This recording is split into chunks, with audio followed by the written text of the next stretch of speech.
नमस्कार दोस्तों, आपका हमारे यूट्यूब चैनल पे स्वागत है। दोस्तों आज हम उसी श्रृंखला में आपके लिए टेस्ट सीरीज़ लेके हैं दोस्तों। और यदि आप दोस्तों किसी भी फील्ड में लाइब्रेरियन की तैयारी करते हो, KVS, DSSB, NVS, RMSSB, Rajasthan technical librarian, किसी भी प्रकार की दोस्तों आप लाइब्रेरियन की तैयारी करते हो, ये वीडियो आपके लिए बहुत ही इंपॉर्टेंट रहने वाला है दोस्तों। और यदि आप हमारे यूट्यूब चैनल पे नए हैं तो दोस्तों चैनल को सब्सक्राइब कर लो और बेल आइकन को प्रेस कर लो, ताकि आगे इसी प्रकार के दोस्तों वीडियो आएंगे लाइब्रेरी को आपके लिए आपको मिल सके, उनका नोटिफिकेशन आपको मिल सके। तो दोस्तों हम स्टार्ट करते हैं। तो टेस्ट सीरीज में दोस्तों पहला ही क्वेश्चन है कि द्विबिंदु वर्गीकरण में छठा संस्करण का भाग 3 किससे संबंधित था। तो दोस्तों द्विबिंदु वर्गीकरण है सीसी का जो छठा संस्करण था दोस्तों। और ये छठे संस्करण की किसकी बात करा दोस्तों, तो छठा संस्करण का पुनः मुद्रित संस्करण आया था 1963 में। कब दोस्तों, 1963 में पुनः मुद्रित संस्करण आया था, जिसमें भाग तीसरा था वो किससे संबंधित था। तो दोस्तों उसमें मैं बता देता हूँ आपको, तीनों भाग किस प्रकार थे दोस्तों। तो पहला भाग था वो नियम से संबंधित था। दोस्तों उसमें पहला भाग था वो किससे संबंधित था, नियम से। दूसरा भाग था वो किससे था दोस्तों, तो वो था वर्गीकरण की अनुसूचियों से। और तीसरा भाग था विशिष्ट नामों के धार्मिक ग्रंथों की अनुसूचियाँ, यानी कि श्रेय ग्रंथों एवं धर्म ग्रंथों की अनुसूचियाँ, जो कि विशिष्ट एवं धार्मिक ग्रंथों की अनुसूचियाँ थी।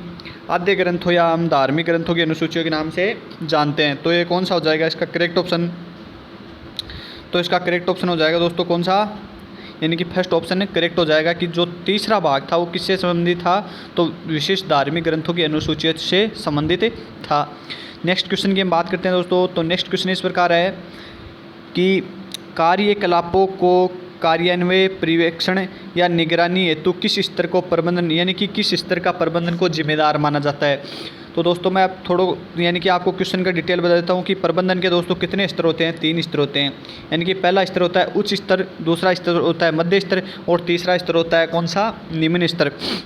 अब दोस्तों आपको निम्न स्तर है वो दोस्तों नीचे का स्तर होता है, यानी कि 3 स्तर होते हैं दोस्तों, फर्स्ट सेकंड थर्ड। ये जो नीचे का स्तर होता है दोस्तों ये निम्न स्तर होता है और ये निम्न कार्य करता है।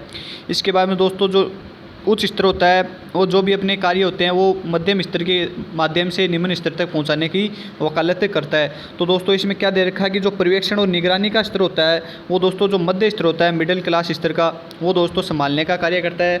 और दोस्तों इस मध्य स्तर पर तीनों स्तरों की ओर से क्या रहता है, दबाव रहता है। क्या रहता है दोस्तों, दबाव रहता है।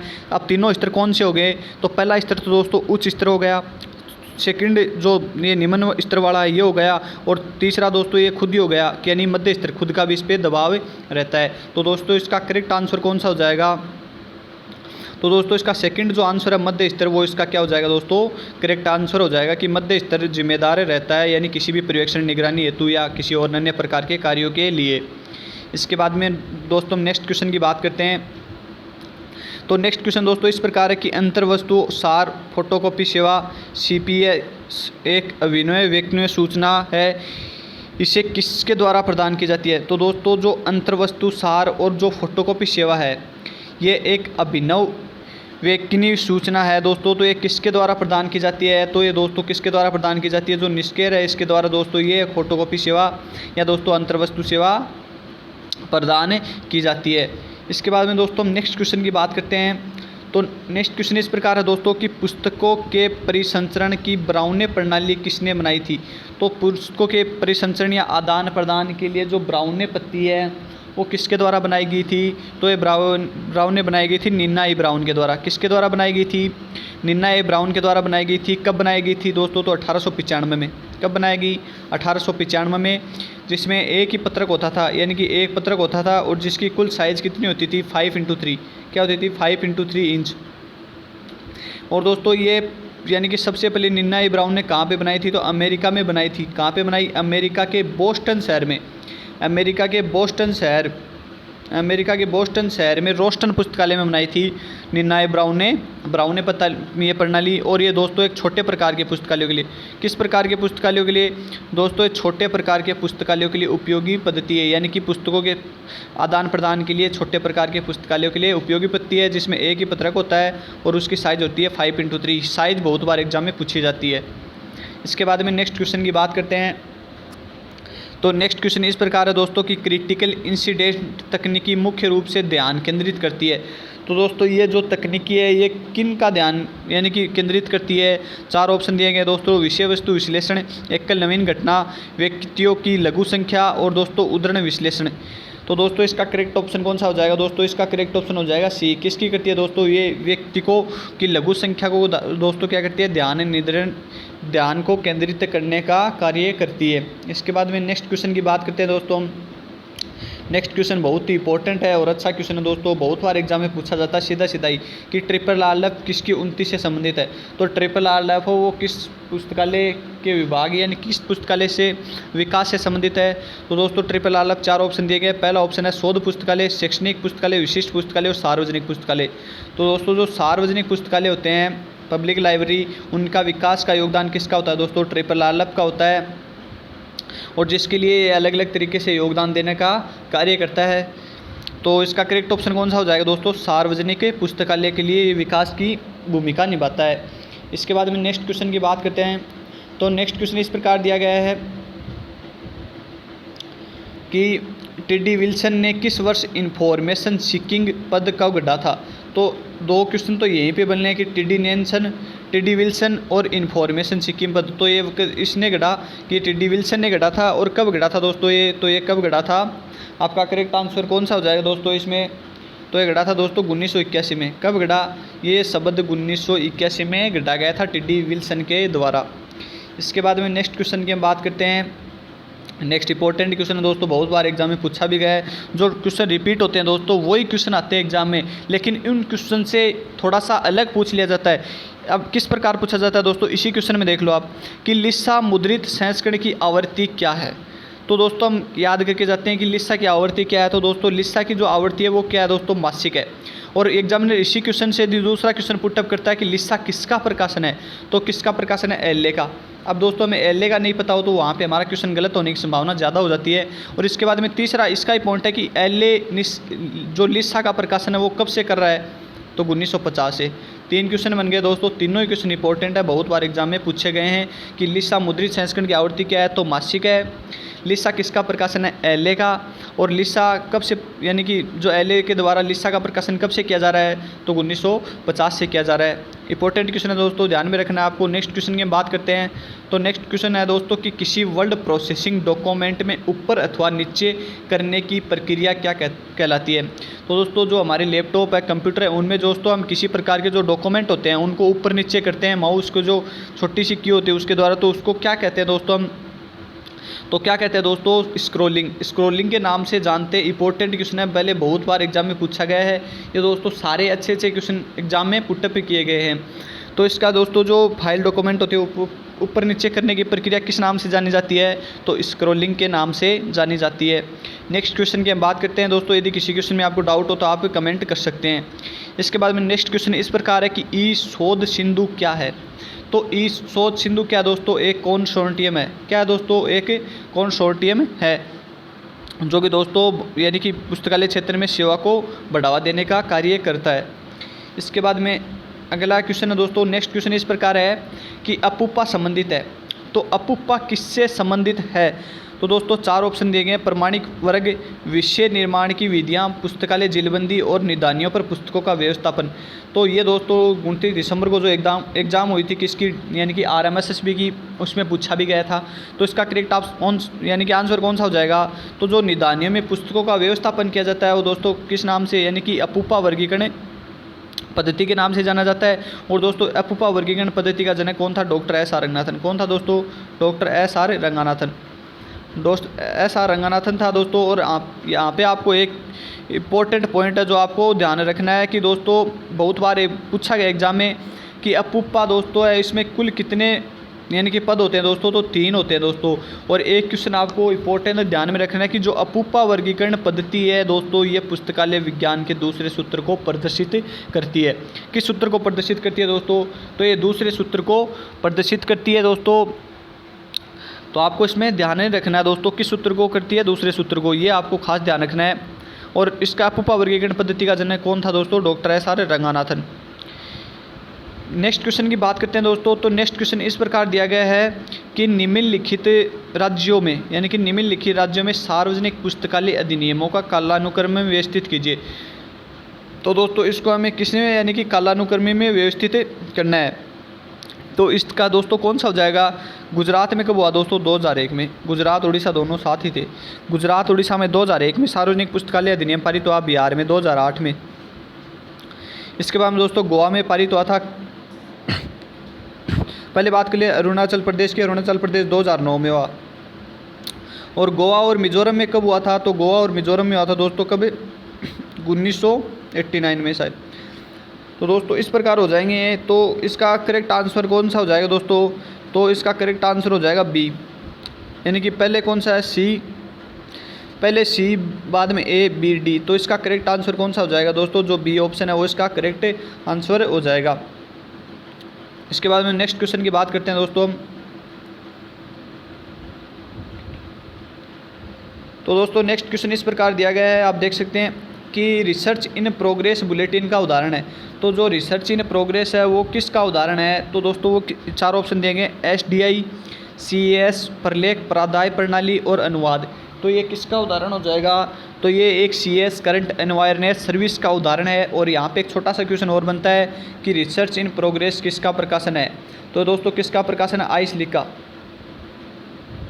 इसका प्रकाशन है दोस्तों आइसलिक का प्रकाशन है। और आइसलिक ने इसको कब से प्रकाशन प्रारंभ किया था, तो 2012 से।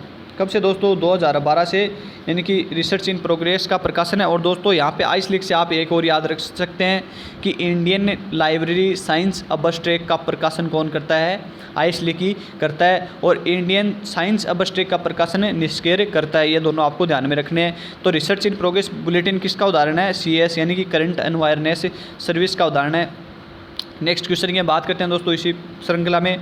तो नेक्स्ट क्वेश्चन इस प्रकार दिया गया है कि निम्नलिखित में से कौन सा प्रकाशन केंद्रीय संदर्भ पुस्तकालय कोलकाता द्वारा किया जाता है। तो 4 ऑप्शन दिए गए दोस्तों, पहला इंडेक्स इंडिया, दूसरा लाइब्रेरी हेराल्ड, तीसरा इंडेक्स इंडियाना और चौथा है दोस्तों लाइब्रेरी टुडे। तो दोस्तों 4 ऑप्शन दिए गए हैं। तो आपको इन 4 ऑप्शन में से बताना है कि केंद्रीय संदर्भ पुस्तकालय CRL के द्वारा कौन सा जो प्रकाशन वो किया जाता है। दोस्तों 2 तो सेम से हैं लेकिन ये दोनों अलग अलग हैं, इंडेक्स इंडियाना और इंडेक्स इंडिया दोनों अलग अलग हैं। तो इसका करेक्ट आंसर कौन सा हो जाएगा दोस्तों, पहले तो उसकी बात कर लेते हैं, कौन सा हो जाएगा, इंडेक्स इंडिया दोस्तों CRL द्वारा प्रकाशित किया जाता है। अब हम बात करते हैं इसकी दोस्तों कि दोस्तों इंडेक्स इंडिया है ये राजस्थान यूनिवर्सिटी पुस्तकालय प्रकाशित करता है। कौन करता है दोस्तों, जो राजस्थान यूनिवर्सिटी पुस्तकालय वो प्रकाशित करता है। कब से प्रकाशित करता है दोस्तों, 1982 से। आवृत्ति क्या है, त्रैमासिक।